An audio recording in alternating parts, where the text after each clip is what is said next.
2018 Audi Q7 with the Supercharged V6.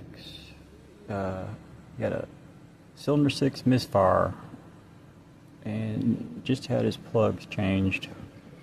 And they didn't crush the crush washers on it, left them loose, and left him a vacuum leak on this. Beautiful. Oh, that's so cool.